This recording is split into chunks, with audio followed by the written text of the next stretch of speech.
윤석열 대통령 구속영장이 발부된 뒤 공수처는 절차대로 수사에 임하겠다는 입장을 밝혔습니다. 윤 대통령 측은 반헌법, 반법치주의라며 강하게 반발했습니다. 고위공직자 범죄수사처에 나가 있는 취재기자 연결합니다. 이경국 기자. 네, 구속영장이 발부된 뒤에 공수처와 윤 대통령 측은 각각 입장을 밝혔다고요. 네, 우선 공수처는 구속영장이 발부된 뒤에 법과 절차에 따라서 사건 수사를 진행하겠다는 원론적인 입장을 밝혔습니다. 현직 대통령의 구속이라는 엄중한 상황을 고려해서 신중한 태도를 보이고 있습니다. 반면 윤 대통령 측은 또다시 법원의 결정에 강하게 반발하는 모습을 보이고 있습니다.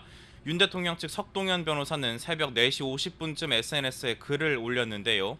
법원의 구속영장 발부는 납득하기 힘든 반헌법, 반법치주의의 극치라고 주장했습니다. 대통령이 한 일을 내란 범죄로 몰아가는 건 어불성설이라면서 변호인단은 앞으로 계속될 법적 절차에서 꿋꿋하게 싸워 나갈 거라고도 덧붙였습니다. 석 변호사는 서울 서부지법을 점거하고 폭동을 벌인 윤 대통령 지지자들을 향해서는 이럴수록 냉정을 유지해달라고 당부하기도 했습니다. 네, 공수처는 그간 윤 대통령의 구속 수사 필요성을 강조해 왔는데 이후에 절차는 어떻게 진행되는 겁니까? 네, 일단 윤 대통령을 구속한 공수처는 조만간 윤 대통령에 대한 대면 조사를 시도할 것으로 보입니다. 다만 앞서 윤 대통령이 잇따라 조사를 거부했던 만큼 구치소 출장 조사를 하거나 윤 대통령을 조사실로 강제로 데려올 수 있다는 관측도 나옵니다.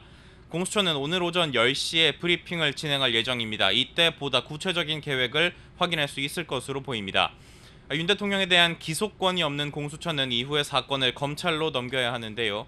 앞서 양측이 구속기간을 열흘씩 쓰기로 협의를 한 만큼 공수처는 오는 24일쯤 사건을 검찰로 넘길 것으로 보입니다. 이후에 검찰은 보강 수사를 진행한 뒤에 다음 달 4일이나 5일을 전후해서 윤 대통령을 구속 상태에서 재판에 넘길 것으로 전망이 됩니다. 다만 윤 대통령이 구속의 부당함을 주장하면서 구속 적부심을 청구한다면 이 시기는 뒤로 밀릴 가능성도 있습니다. 지금까지 공수처에서 전해드렸습니다.